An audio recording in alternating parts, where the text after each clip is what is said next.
Assalamualaikum warahmatullahi wabarakatuh. Bismillahi walhamdulillah wassalatu wassalamu ala rasulillah.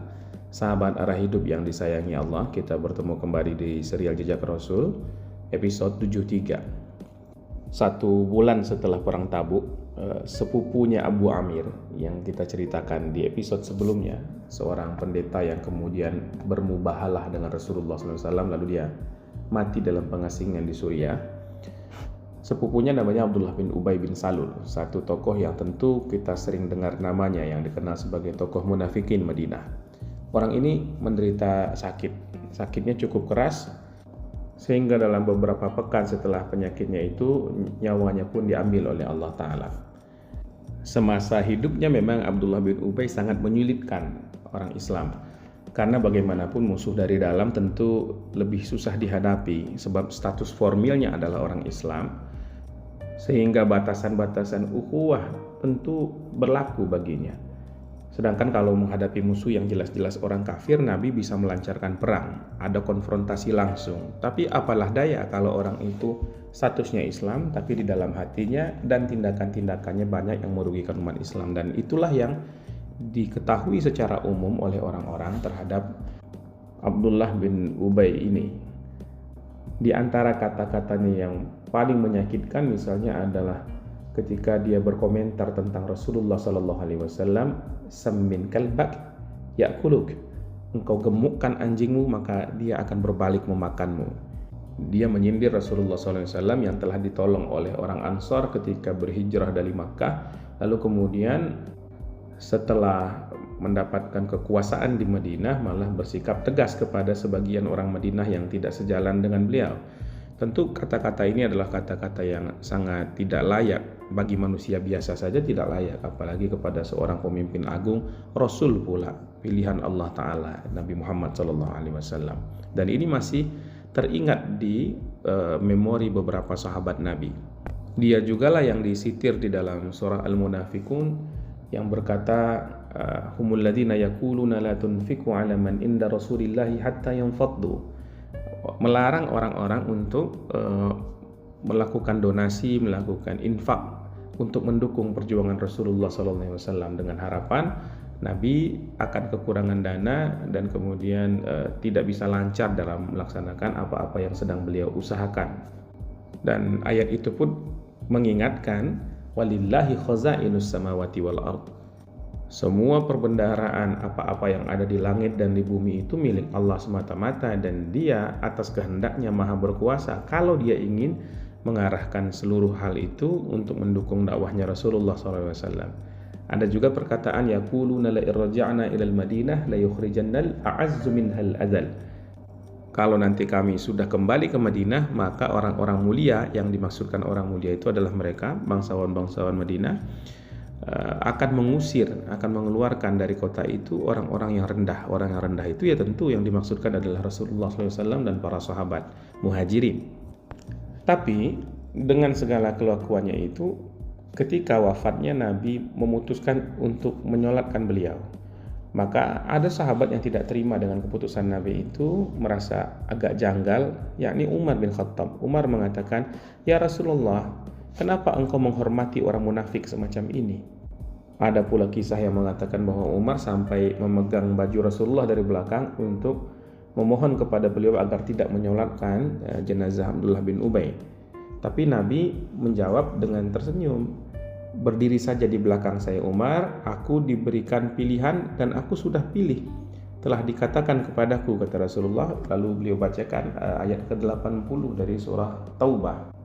"Istaghfir lahum aw la tastaghfir lahum." Maafkan mereka atau sama sekali jangan dimaafkan. "In tastaghfir lahum 70 marrah falan yaghfirallahu lahum." Kalaupun engkau memohonkan ampun bagi mereka 70 kali, Allah tetap tidak akan ampuni mereka. Lalu Nabi katakan, Allah sudah katakan, wahai Umar, 70 kali pun aku berdoa, Allah tidak akan ampuni. Maka kalau aku lebihkan doaku dari 70 kali, siapa tahu ampunan dari Allah akan turun padanya. Demikianlah kasih sayang Nabi SAW. Amat berat oleh beliau terasa, amat tidak rela hatinya itu apabila satu saja di antara umatnya masuk ke dalam neraka. Jadi Nabi ingin sekali semua orang masuk surga. Tapi berbeda dengan kondisi kita sekarang yang mudah sekali mengklaim neraka untuk saudara-saudara seimannya. Mudah-mudahan kita dijauhi dari sikap-sikap seperti itu. Kita harus sama seperti Nabi, ingin semua orang masuk surga, doakan semua orang masuk ke dalam jannahnya Allah Ta'ala. Kalau ada yang salah, semoga bisa memperbaiki kesalahannya, semoga bisa bertaubat. Kalau ada yang sesat, mudah-mudahan ditunjuki. Begitu mentalitas seorang muslim. Dia tidak bergembira apabila orang lain sesat, dia sedih semestinya, dan dia akan amat sangat bahagia kalau ada orang yang mendapatkan hidayah dari Allah Ta'ala, apalagi kalau ia yang menjadi perentaraan hidayah dari Tuhan itu. Bahkan tidak hanya menyolatkan saja, Rasulullah pun ikut mengiringi jenazah ke tempat pemakaman, turut berdiri di samping pemakaman, di samping kuburan itu. Bahkan ada yang lebih spesial lagi, Abdullah bin Ubay, anak dari Abdullah bin Ubay yang berbeda dengan bapaknya. Abdullah ini adalah orang yang sangat taat kepada Rasulullah dan baik keimanannya. Beliau inilah yang menghadap kepada Nabi untuk menyampaikan pesan dari ayahnya, memohon kepada Nabi, jika engkau berkenan ya Rasulullah, berikanlah jubahmu sebagai pembungkus jasad ayahku di dalam kuburnya, yakni sebagai kain kafan begitu. Nabi pun berikan. Jadi Abdullah bin Ubay itu berkafankan jubah Nabi. Namun setelah itu turun ayat lain, lanjutan dari surah Taubah itu berkaitan dengan orang-orang munafik ini. Allah mengatakan, wala tusalli ala ahadin minhum mata abadan wala takum ala qabrih. Jangan sekali-kali engkau menyolatkan jenazah orang yang mati di antara mereka, dan jangan berdiri, yakni berdiri mendoakannya di kuburannya. Innahum kafaru billahi wa rasulih wa matu wa hum fasiqun. Sesungguhnya mereka itu telah kufur kepada Allah dan Rasulnya, dan mereka itu mati dalam keadaan fasik. Meskipun ada debat, ada pendapat yang berbeda tentang ayat ini. Ada yang mengatakan bahwa ayat ini turunnya sebelum kematian Abdullah bin Ubay, sehingga Abdullah bin Ubay pun tidak termasuk ke dalam orang yang menjadi subjek dari ayat ini. Wallahu a'lam.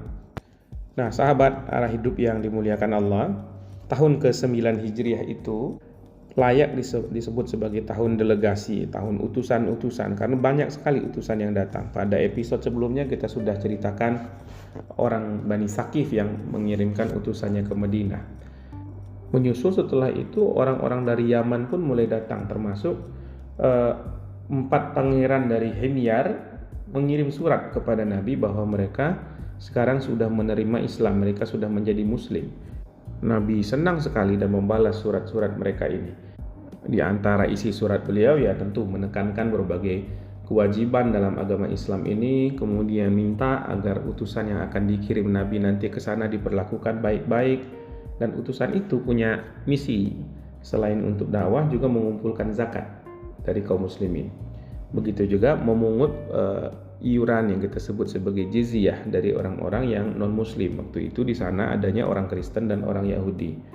Kalau orang-orang Yahudi dan orang-orang Nasrani ini, mereka tidak ada masalah kalau tidak mau mengikuti Islam, tidak akan diganggu, tapi ada kewajiban pajak atas mereka, dan dengan pajak yang dibayarkan itu, keamanan bersama akan ditanggung oleh pihak Madinah. Dia akan dijamin oleh Allah dan Rasulnya.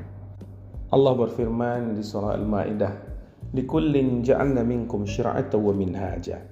Untuk tiap-tiap umat itu kami berikan aturan dan manhaj, jalannya. Sekiranya Allah menghendaki, walau syaa Allah la ja'alakum ummatan wahidah. Akan dijadikannya kamu menjadi umat yang satu saja. Walakin liyabluwakum fima atakum. Tapi dia ingin melihat siapa yang paling baik di antara engkau. Maka fastabiqul khairat, berlomba-lombalah dalam berbuat kebajikan. Maka orang-orang yang tidak bisa diajak ke dalam agama ini, ya pesannya hanyalah berlomba-lomba saja dalam kebaikan yang sifatnya duniawi. Sedangkan tentang kebenaran tentu hanya Islamlah agama satu-satunya yang benar, dan nanti akan dibuktikan di hari akhir. Ayat ini ditutup, ini ayat ke-48 dari surah Al-Maidah. Allah menutupnya dengan ilallahi marji'ukum jami'a. Semuanya kamu itu nanti akan kembali kepada Allah. Fayunabbi'ukum bima kuntum fihi takhtalifun. Lalu apa-apa yang di dunia kamu perselisihkan, pada saat itu akan diberitahukan kebenarannya kepada engkau. Jadi kalau memang ada orang-orang yang tidak percaya kepada Islam di dunia, ya apa boleh buat. La ikraha fiddin, tidak ada paksaan dalam beragama. Nanti saja kita buktikan di akhirat.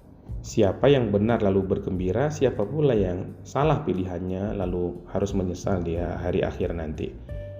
Ada delegasi yang datang baik-baik, ada juga yang setengah hati. Di antaranya adalah orang yang namanya Amir bin Tufail. Orang ini adalah orang yang bertanggung jawab atas pembunuhan para sahabat Nabi, para ahlul Quran di Bi'ru Ma'unah, di sumur Ma'unah.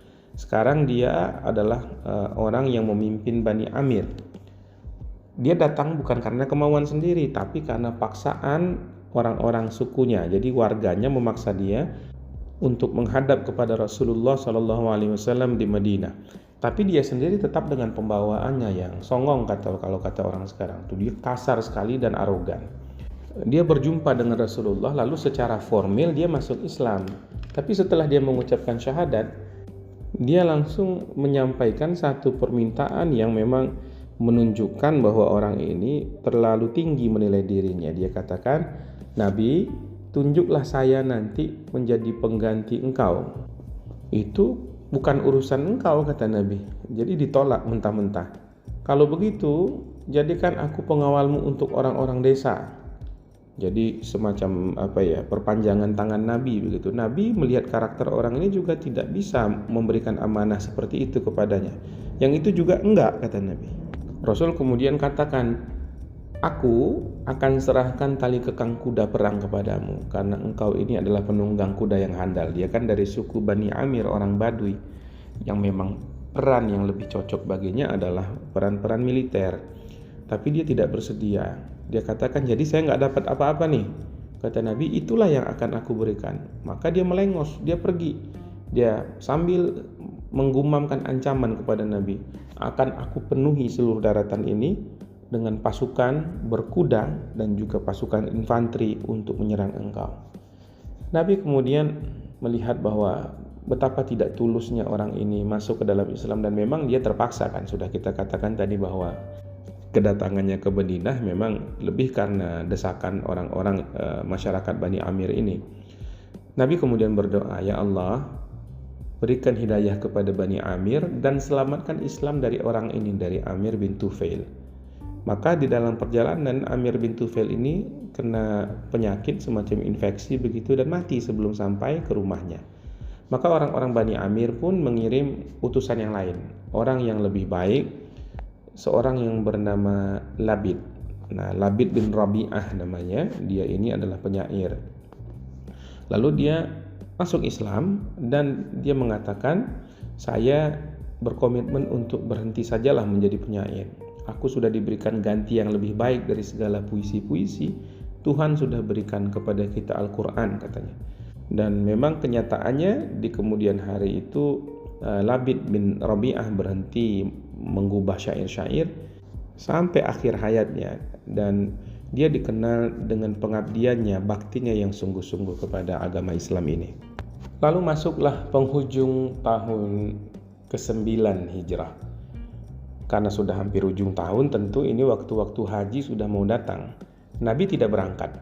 Sebagai gantinya Nabi tunjuk Abu Bakar As-Siddiq. Abu Bakar menjadi Amirul Hajj, berangkat dari Madinah memimpin 300 orang jemaah haji. Namun mereka sudah jalan, Nabi dapat wahyu. Wahyu ini sangat penting untuk disampaikan, tapi tempat penyampaiannya itu mesti di Mekah, karena yang mendengarkannya haruslah seluruh jemaah haji. Dan ketika itu jemaah haji itu bukan hanya orang muslim, tapi masih ada juga orang musyrik. Kan mereka juga kenal ibadah haji meskipun dengan tata cara yang tentunya jauh berbeda dengan apa yang dilakukan umat Islam. Rasulullah sudah mencontohkan kepada kaum muslimin, khudhu anni manasikakum, engkau ambil dariku manasikmu, cara-cara berhajinya mesti dilakukan seperti apa yang dicontohkan oleh Nabi, dan apa-apa yang mereka pernah praktekkan dulu ketika masih berada pada era pra-Islam sudah tidak boleh dipraktekkan sama sekali. Nabi mengatakan, tidak ada yang akan menjadi perantaraku kecuali ahlil bait, seorang dari keluargaku. Maka Nabi tunjuk Ali bin Abi Thalib radhiyallahu anhu untuk segera menyusul jemaah haji. Ketika jemaah sudah tersusul, Ali menghadap kepada pimpinan yakni Abu Bakar. Abu Bakar bertanya, Ali, apakah diperintahkan Nabi untuk mengambil alih kepemimpinan atau bagaimana? Kata Ali, tidak wahai Abu Bakar, saya ini hanya penyampai pesan, tapi harus saya yang menyampaikan langsung, sedangkan saya tetap tunduk di bawah kepemimpinanmu. Maka Abu Bakar pun berangkat bersama-sama, terus Ali juga ikut berhaji jadinya. Abu Bakarlah yang mengimami sholat, Abu Bakarlah yang kemudian memberikan khutbah di hari raya. Saat semua jemaah haji berkumpul di Mina untuk menyembelih hewan kurban, maka Ali pun naik memberikan pengumuman. Intinya adalah ada pemurnian pada ibadah haji dan pada tanah suci itu, bahwa orang-orang yang ada di sana masih ada yang bertawaf dengan telanjang pada masa itu semua dilarang. Hal paling inti dari pesan itu adalah bahwa kaum musyrik diberi waktu 4 bulan untuk bisa keluar masuk Mekah sesuai keinginan mereka semaunya dengan aman. Tapi setelah 4 bulan Allah dan Rasulnya akan lepas tanggung jawab dari mereka. Artinya apa? Mereka akan diperangi, mereka akan ditawan gitu. Tapi ada pengecualian yang dibuat terhadap 2 kelompok. Satu, orang musyrik yang masih memiliki perjanjian khusus dengan Nabi dan mereka tetap komit amanah dengan perjanjiannya itu, maka mereka tetap masih boleh beraktivitas di sana sampai masa perjanjian itu selesai. Kelompok kedua adalah kelompok orang-orang yang meminta perlindungan, meskipun dia musyrikin tapi dia minta perlindungan ke Makkah, maka dia akan diberikan perlindungan tapi dia akan dievakuasi ke tempat yang aman, bukan di daerah haram, daerah suci. Itulah yang pertama kalinya diperintahkan dalam Islam untuk sterilisasi daerah suci, tanah haram. Pembatasan ini membuat sebagian orang juga mulai khawatir, terutama soal-soal ekonomi. Mereka-mereka yang Islamnya masih baru, para mu'allaf yang tentu saja belum merasakan manisnya iman dengan sepenuhnya, agak khawatir dengan urusan keduniaan. Kalau orang-orang musyrik pergi, tentu kuantitas peziarah yang akan datang ke Makkah akan menurun, dan tentu kuantitas jual beli mereka juga akan turun. Selama ini mereka hidup di Makkah sebagai sebuah kota dagang yang ditopang oleh apa? Oleh datangnya orang-orang dari penjuru Arab ke tempat itu untuk melakukan ziarah. Kekhawatiran ini pun diberikan clue-nya di surat Taubah ayat 28, ayat yang dibawa oleh Ali bin Abi Thalib ketika menyusul jemaah haji ini. Allah mengatakan, ya ayyuhalladzina amanu innamal musyrikuuna najasun. Wahai orang-orang yang beriman, sesungguhnya orang musyrik itu najis, yakni najis jiwanya. Wala yaqrabul masjidal haram ba'da amihim hadha. Maka tidak boleh mereka itu mendekati Masjidil Haram ba'da amihim hadza, pasca tahun ini. Jadi ini tahun terakhirnya, tahun ke-9 Hijriyah itu. Dan apabila kamu khawatir, kekhawatiran yang kita sebut tadi itu tentang turunnya omset perdagangan, kerugian perniagaan dan sebagainya, Allah katakan, wa in khiftum 'ailatan fasawfa yughnikumullahu min fadlihi insya. Apabila kamu khawatir jadi miskin, Allah akan berikan kekayaannya kepadamu dari karunia-Nya kalau Dia berkehendak. Sesungguhnya Allah itu Maha mengetahui, Dia Maha bijaksana. Innallaha alimun hakim. Sahabat darah hidup yang dimuliakan Allah, maka sejak tahun itulah Makkah, khususnya lagi daerah-daerah yang menjadi batasan daerah haram, daerah suci, betul-betul disucikan sama sekali dari orang-orang yang mengandung najis dalam pikiran dan jiwanya, yakni kemusyrikan. Maka orang-orang muslim sajalah yang boleh dan diizinkan masuk ke daerah itu. Adapun daerah sekelilingnya yaitu masih bebas akses. Wallahu a'lam, semoga bermanfaat dan mudah-mudahan kita bisa lanjutkan lagi kisah kita pada episode seterusnya. Subhanakallahumma bihamdika asyhadu an la ilaha illa anta astaghfiruka wa atubu ilaik. Assalamualaikum warahmatullahi wabarakatuh.